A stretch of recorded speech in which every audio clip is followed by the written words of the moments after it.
Yes, everyone. How are you doing, everybody, today? Before I'm gonna make my new rap song, also for my new movie that is coming. First, I want to say je suis Charlie, or if I'm saying it correct, je suis. Yeah, today's the day that 10 years ago Charlie Hebdo was invaded, attacked by two radical motherfuckers. Yeah, the French Algerian terrorists Chérif, I think his name correct, and Saïd Kouachi, or Kouachi. What I think about is what happened also in Bataclan. Maybe you know that place in France. Yeah, it's terrible.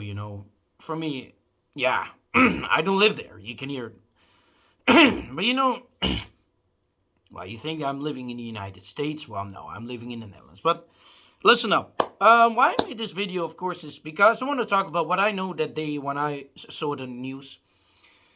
I'm now 29 years old. In 2015, I believe I was 20 years old. Yeah. What is to remember when I saw the news? Well, we all were shocked. Well, my father was also shocked, but he understood what really was the cause that led to this terrorist attack.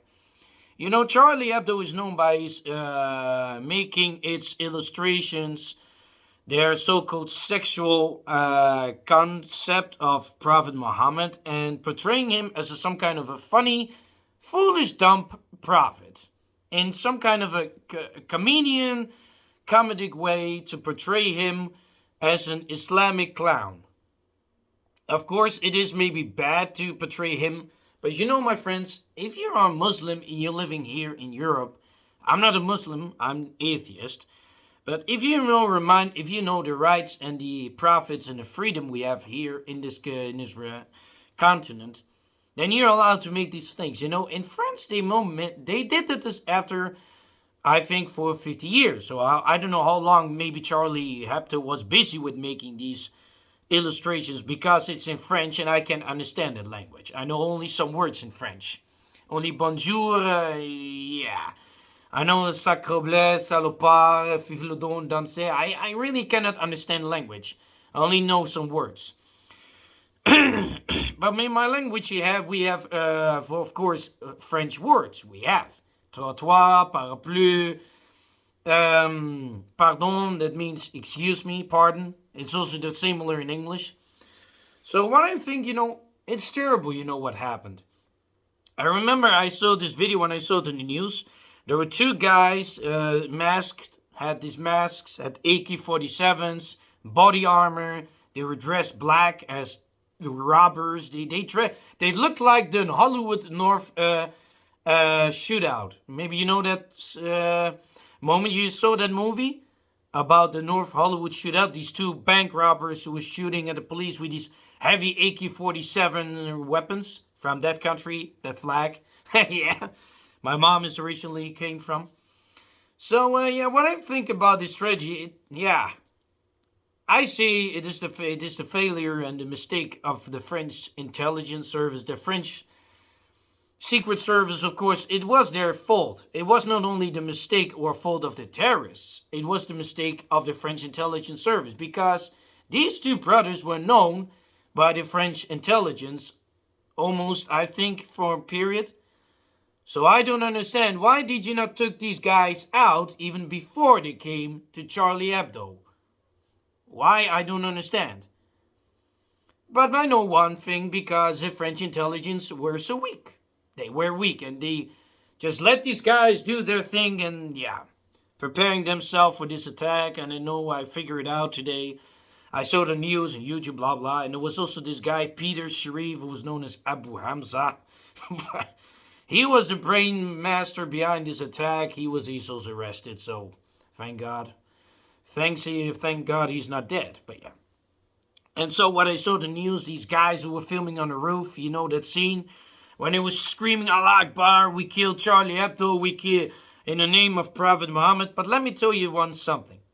What they're screaming is fake. Of course, they're wearing Muslims. And these two brothers, they're dead. They're killed by the French police somewhere in a place. I don't know. Are you seeing that name? They were killed in some kind of a print warehouse building, and the French police came in and they killed them. Thank God. The two brothers Kouachi were dead. So yeah, what happened then? More attacks came. That black nigger guy, I'm sorry, using the word who was holding hostages in a Jewish supermarket. He was then killed. Ahmed Koulibaly was his name. Then the Bataclan terrorists, of course, in November 2015. Yeah, it isn't the French intelligence service is so weak.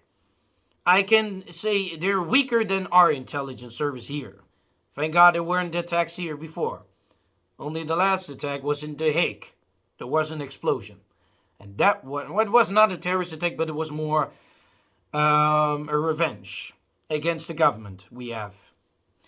So what I think, it has nothing to do with Islam. Islam isn't the problem. And these two brothers were radical extremists, or radicalists, as I call them. And the problem is, the Muslims here in Europe are different than the Muslims in the Middle East. But in their groups, there are some kind of what I just said also in the video of that American, which I also based my new movie, The Soldier Sacrifice. Matthew Livelsberger was, just like these guys, a lunatic, or, they are brainwashed idiots. They're not Islamists, what you can call. They were radicalist extremists. But the problem is like that guy, that American Cybertruck terrorist. He lost his mind, and also these two brothers, and they were sleeper cells. And sleeper cells are a big problem here in Europe as everywhere. The problem is when the French intelligence service really find it out, when after these attacks, they came wake up and they knew they also were the ones who to be blamed, not to the terrorists themselves. If I was an intelligence officer, and I would know these people because they were known, of course, by the French authorities, they were suspects and they were planning something, I was immediately going after them, spying on them, retrieving as many intel I can, and get back to the boss and tell him, boss, I got here two suspects who are really extremely dangerous. And then I should take these guys out before they were planning their attack the next morning and attack Charlie Hebdo. If that was happened, these two brothers never would commit these attacks. Then Charlie Hebdo, these writers, are still alive. But yeah, that's the truth, my friends. It's not just my opinion. I speak facts, and it is the truth. It's terrible, of course, for the French people, but for me, it's terrible that this really happened, not only for the French, but for whole Europe. But why France? Well, France is the one country that also involving themselves in a war, which they even should involve, because France is a country with many Muslim nationalities. You have Algerians, you have Moroccans, you have Tunisians, Africans, Sudanese, Somali, I don't know what you call them, blah, blah, blah. These people live there, but these people understand the majorities and the values and the rights of a European rider or citizen. And these things, like Charlie Hebdo, are allowed. It's not illegal. You can create, Jesus naked, or what else you can. It's your own way. These people have threats coming from extremist Muslims, and they are the big problem.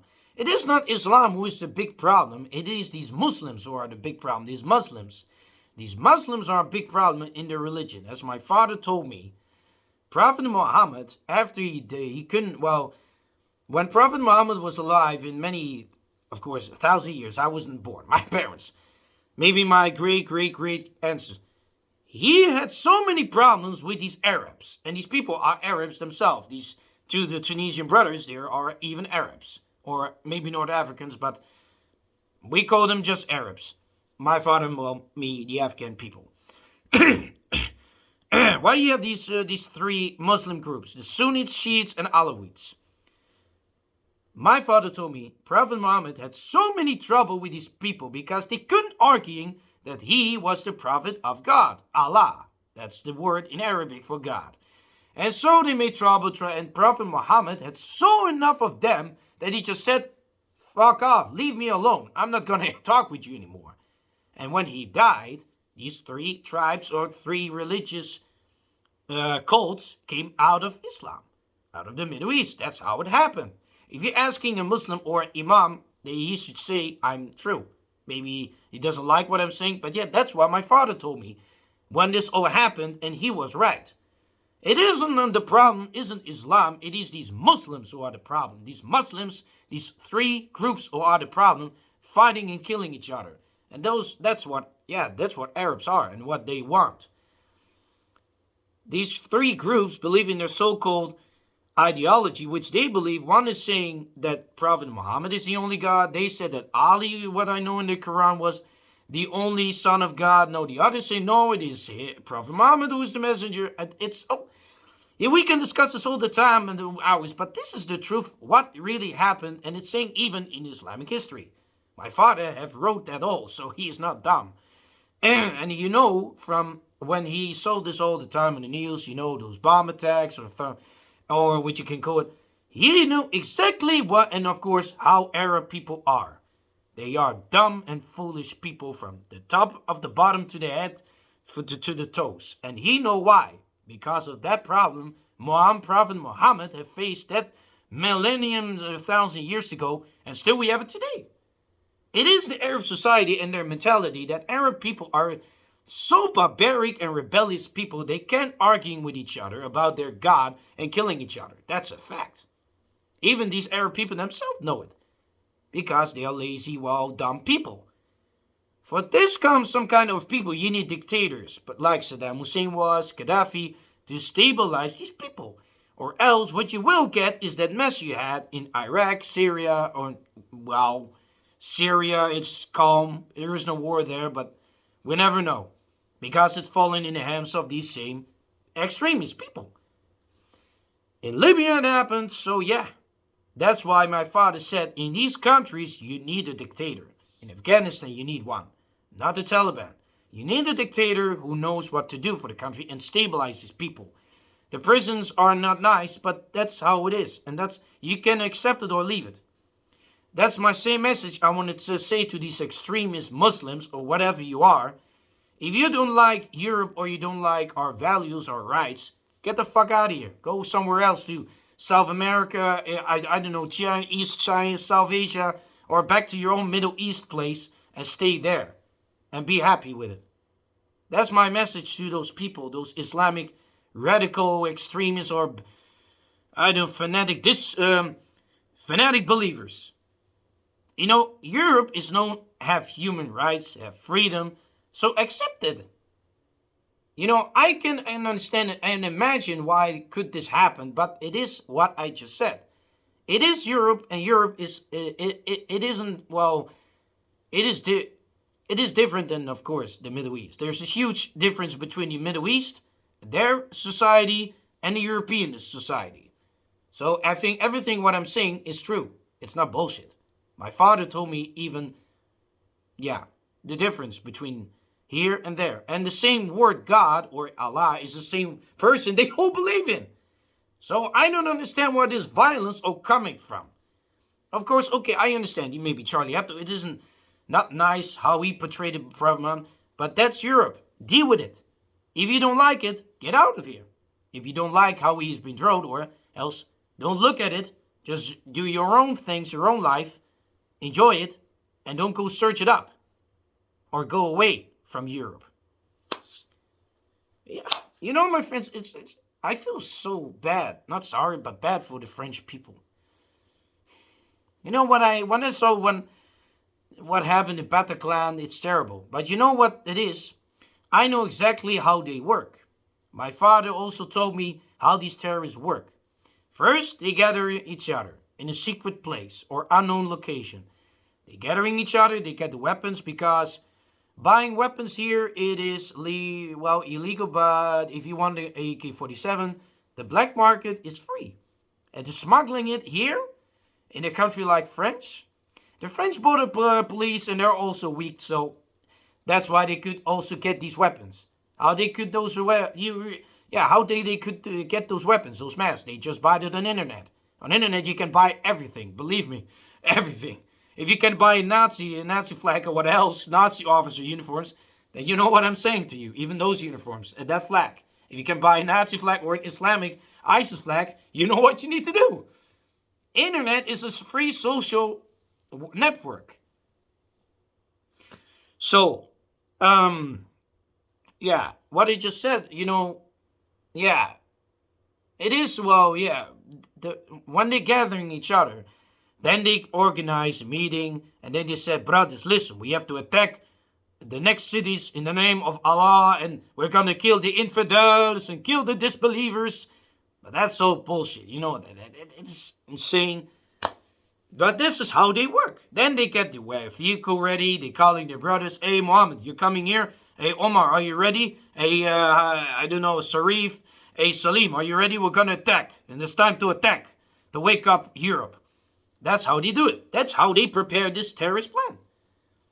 And the French intelligence, French police, or the civilians, nobody knows, have no clue who these persons are. They think, oh, they're Muslims, but they're not. So it is, if this was happened before, if I was an intelligence officer, I was immediately spying on them, even disguising myself. Well, maybe I could disguise also as a Muslim because I look like one. And I could infiltrate into the terrorist network and find out what they were planning. Because my father said, killing one terrorist doesn't mean you're killing their own cell. But if killing their whole entire group, then you have eliminated the threat. You have eliminated the threat, mission accomplished. That's how you should work. Then you're getting the SWAT prepared, breaching into the building, killing these guys. And then you stop the threat. You stop the terrorist threat. That's how you should do it. The French intelligence service should have done that. Together with the French special police, GIGN, blah, blah. And then you have stopped all these threats. If they did it on this way, then this all should never happen. There was no attack on Charlie Hebdo. There were no Bataclan attacks. There was no Jewish grocery store attack in Paris. What happened? There was no killing of that French teacher by an extremist monster that also happened in that same year. Yeah, my friends, I think I'm talking like an intelligence officer.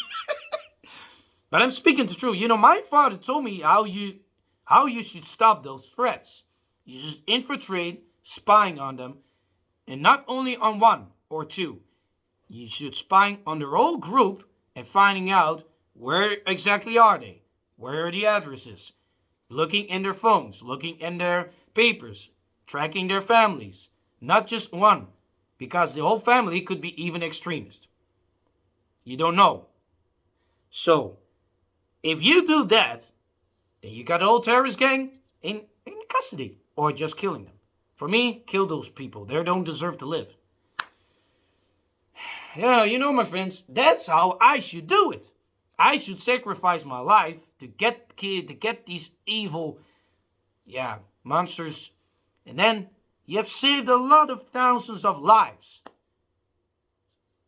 If they did it, then this all never happened. Yeah, my friends. Also, today is the day that Jean-Marie Pen died, a far-right French politician. He also said that, they also said, saying, Farhad, you're right.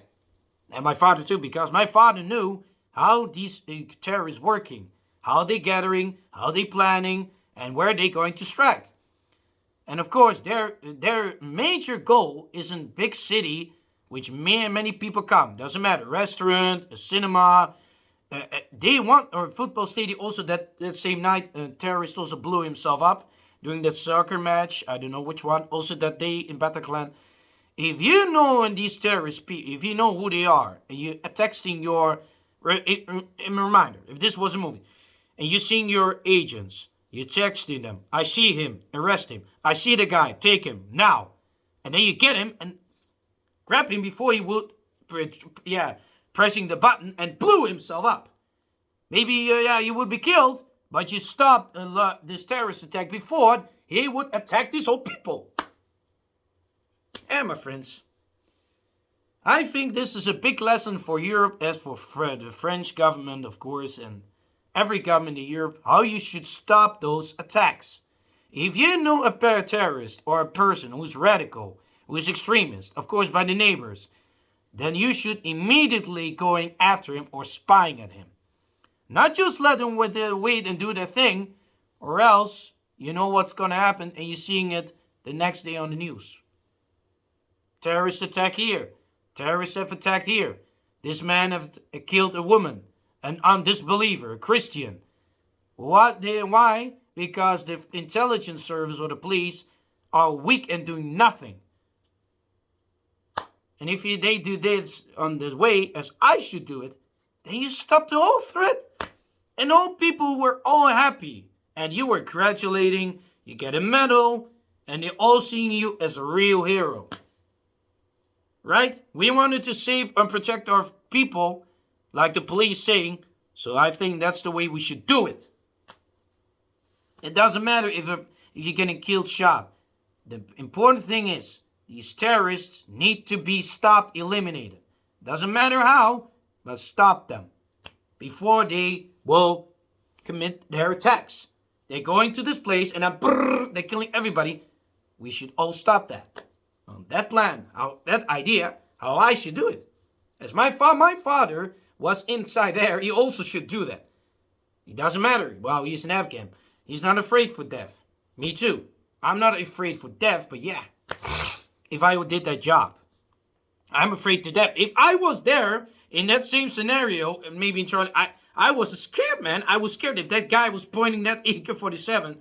Well, I think I was screaming and maybe I was crying and saying, Mama, please, or Papa, help me. There's a guy with an AK-47 pointing me at the head and telling me what to do, or else, boom, I'm dead.